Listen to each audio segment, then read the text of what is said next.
We've all been wanting to find out what went wrong, what happened, why did this happen, and what can we do to make sure that this never happens again. I did visit and tour the plant a couple of weeks or so after the event, and saw firsthand all the cleanup activity that was going on. I commend all the people, the crews working 24/7 to make sure everything was cleaned up. And the recovery phase is now occurring. It's a huge amount of effort. And the wastewater treatment division and the managers and crews, the manager and crews of West Point Treatment Plant should be commended. This does reside in my council district in Discovery Park, Magnolia. But we believe very strongly, I believe very strongly, and my co-sponsors do, that what is needed is to have a wide-ranging, fully independent and thorough investigation of what occurred not only during the event, but also what occurred in the lead-up and the aftermath of the West Point catastrophe. This motion will initiate an expedited process to procure a qualified contractor to prepare a report. And we want to make sure that everyone understands, including the public, that this must be done in a totally transparent way, totally independent, and that we will be able to obtain from the third-party independent reviewer a description of the flooding and the damage to the treatment facility, an evaluation of the causes and contributing factors to the event, a description and evaluation of wastewater treatment division's responses to the event, an evaluation of how the flooding could have been averted, if it could indeed have been, an evaluation of the plant's power systems, a review of the environmental and public health impacts, an evaluation of the methods to relieve flow volumes during future heavy storm periods, a review of prior operational interruptions or pump shutdowns, an evaluation of wastewater treatment division's lesson learned to help avoid future suspension of operations. This is really, really critical that that be accomplished. Recommendations for preventative approaches, and so forth. It is our responsibility, I believe strongly, as a council, to provide the public with a full and unbiased understanding of what went wrong, but also what's needed to be done to fix anything that went wrong, any problems that existed, and what will be done to make sure that this type of catastrophe never happens again, or anything else, even below a catastrophic level. The failure indeed was a devastating blow to a natural area, our beloved Puget Sound, which is an icon for our whole region, and that is already facing threats of federal funding loss. We must act to protect our natural resources to the best of our ability. We all know what Puget Sound means to us. I'm very worried about the discharges and what they mean for the marine life, for the quality of Puget Sound's water. We know that there will be fines associated through the Department of Ecology, and we must do everything we can to act as promptly and thoroughly as possible. The third-party independent review will be determined by a contract that the chair will be directing our chief of staff to determine which would be the best through a process. And we would like to have this report back to us by July 1st, if at all possible. We want to work with the department. We want to work with the West Point Treatment project and get to the answers that we need, again, to make sure this never happens again. Thank you, Mr. Chair. Thank you, Councilmember Colwells. Councilmember Gossett. Thank you, Mr. Chair. The question I have that I had some executive staff come to visit me on Friday afternoon, and they left, what are those things you call it, plug into the computer, Kathy? Jump A drive? what? Jump drive? Yeah, USB drive, and they said this has, if you want the total report, Mr. Gossett, you just plug this in and be generated. But here's a summary of what we found were the causes of the recent flooding, and then they named the two main reasons. So I thought I was getting a final report for what's going on here. Because you said that you wanted to commend the way that West Point staff have been handling stuff. And then later you said, we know that there will be fines. That sounds like it'll be fines against the way we ran the thing. Are these the reasons why you're saying we need a more comprehensive report? Yeah. Councilmember Cole-Wells. Thank you, Mr. Chair. Councilmember Gossett, what we all obtained last week appeared to be a very preliminary analysis, but was not conducted in the most thorough way because the recovery process is still going on. And we need to be able to have a thorough study, a forensic analysis, so to speak, of everything that happened before, during, and afterwards. And in fact, I commend the Wastewater Treatment Division and the executive for wanting to have such a report done, which was already in the process of negotiation for such a report. But our motion today speaks to the need of having the council as the elected body representing our constituents and having the responsibility for all that happens here in the county. And so that's why we've been working with the executive, we've been working with the Wastewater Treatment Division to come up with one study, to have one report made. It would be redundant otherwise. We don't need two of these independent assessments and reviews being made. So we're working together with the executive, again, with the Wastewater Treatment Division, the Department of Natural Resources and Parks. And I believe we're all on board now. One And would it study be under the King County Council and not under the the King Executive? County's purview, and the report by the consultant to be delivered by July 1st, unless we mutually agree that we should change that date, to the council and to the executive department simultaneously. I think this is the best way to go, and I'm very pleased that there's been a real spirit of cooperation and working together to bring this about, and that's all included in the motion before us. May I ask a question of the executive staff? It's up to the chair. Yes, Councilmember Gossett. Is anybody representing the executive on this matter? We have Ms. True, Mr. Grover, Ms. Braddock, all in chambers. I don't know who you'd like to address your question to.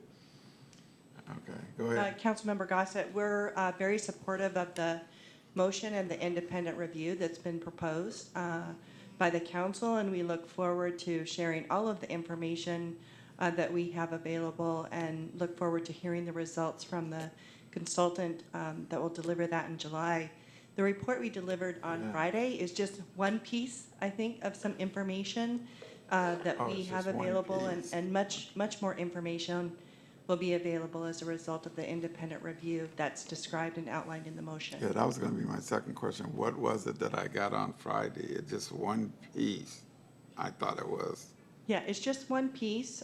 It was work that was done by a consultant to look at really the series of events that happened on February 9th and the equipment and some power failures that occurred.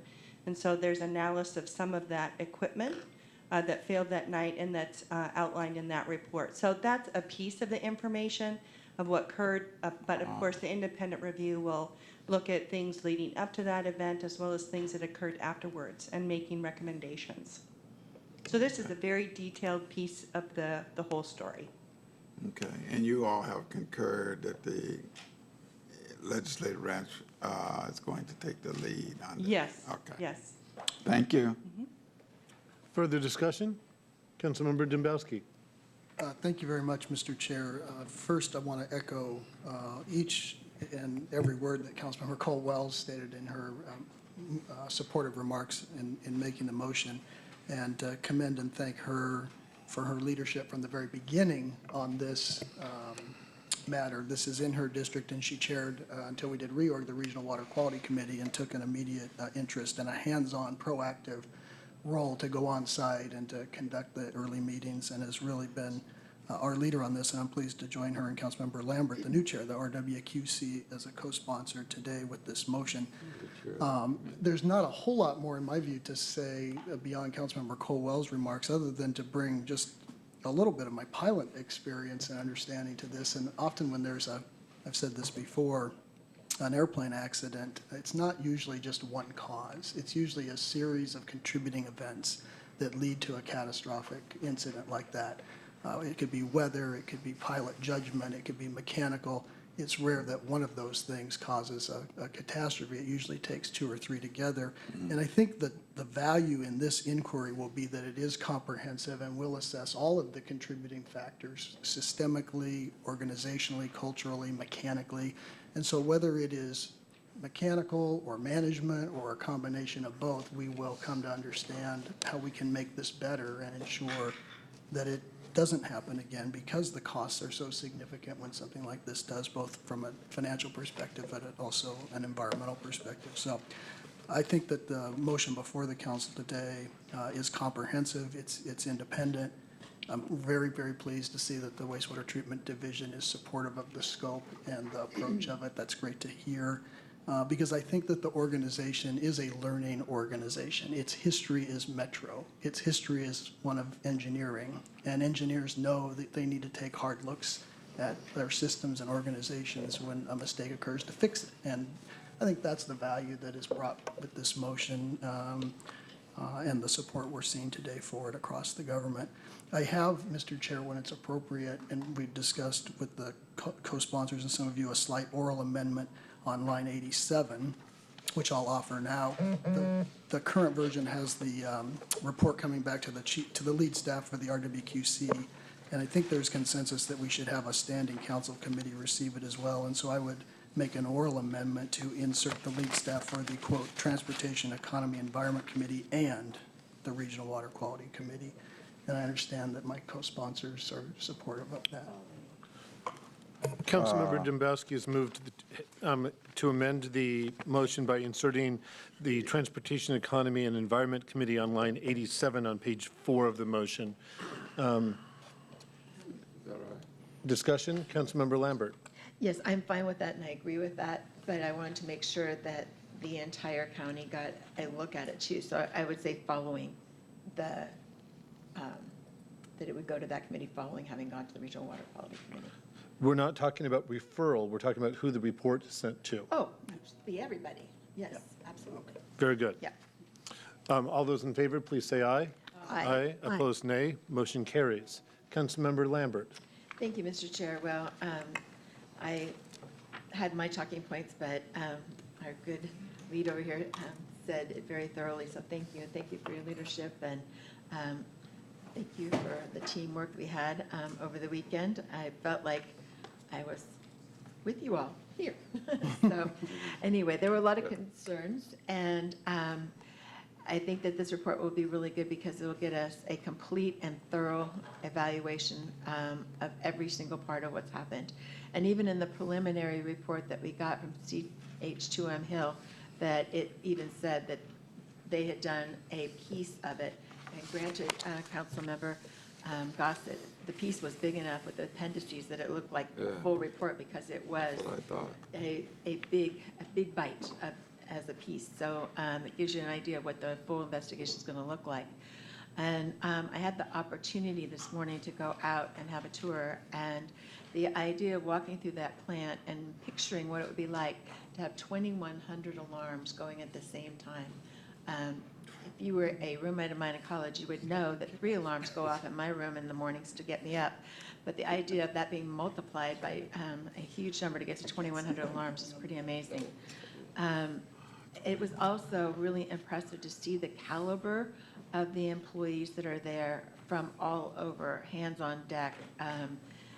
I was asked twice about security as we were walking through.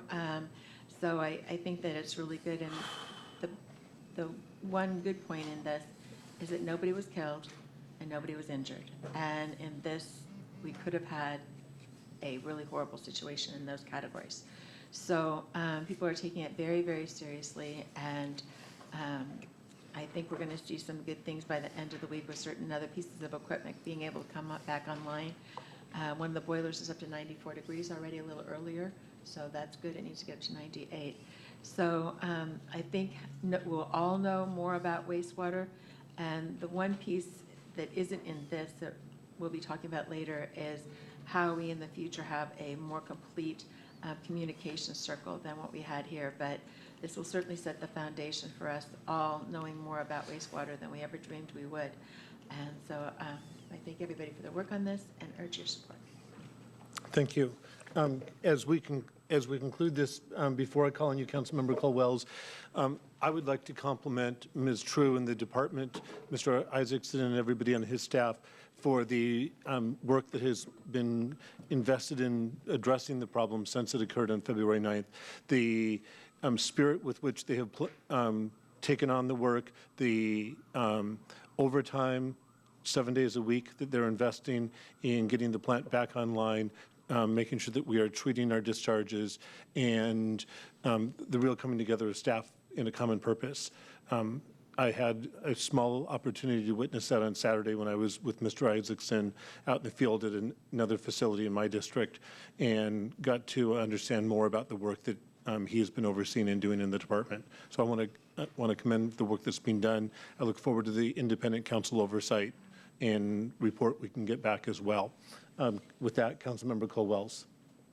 Thank you, Mr. Chair. I will ditto that. I was just going to bring that out as well. That's what really struck me when I visited the plant and in all the subsequent meetings, conversations, that not only have the crew been working 7 days a week, but 24/7. I mean, it's been an enormous effort. I think that is very apparent and has been very needed. I'd also like to compliment Council Members Dembowski and Lambert. This is a real team effort with our staff, especially my staff, Policy Staff Director Nick Bowman, and we've been working, sometimes it feels like 24/7 around the clock and all weekend long, and coming up with the product that I believe we can all be proud of and we all, I believe, support at this time. This is something of concern to the council members, but also to our county executive, Dow Constantine, and Christy True, the head of Department of Natural Resources and Parks, and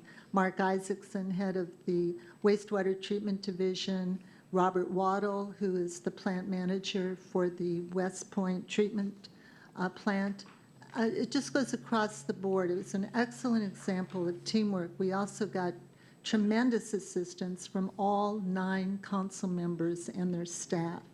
So I'm very pleased this is going forward as it is. It's also something that the community is interested in. I am holding a community meeting, Mr. Chair, this Saturday at 10 a.m. at the Episcopal Church of the Ascension in Magnolia Village, and anybody is welcome to come. There will be officials there, such as Mark Isaacson, and we'll be able to have questions answered. And I do see Mike Reed back there. I feel like I'm at the Academy Awards thanking everybody. But this really has been a tremendous team effort. Mike Reed on our central council staff who did the policy work on that with us. So I'm very pleased that we're going ahead now with this vote and this motion as amended. So is it time to cue the orchestra? It is. All right. It is. Madam Clerk? Thank you, Mr. Chair. Councilmember Balducci? Aye. Councilmember Dembowski? Aye. Councilmember Dunn? Aye.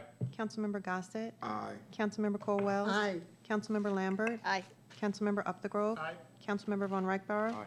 Mr. Chair? Aye. Mr. Chair, the vote is 9 ayes, 0 noes. Thank you. Having received the required majority, motion 2017-115 is adopted.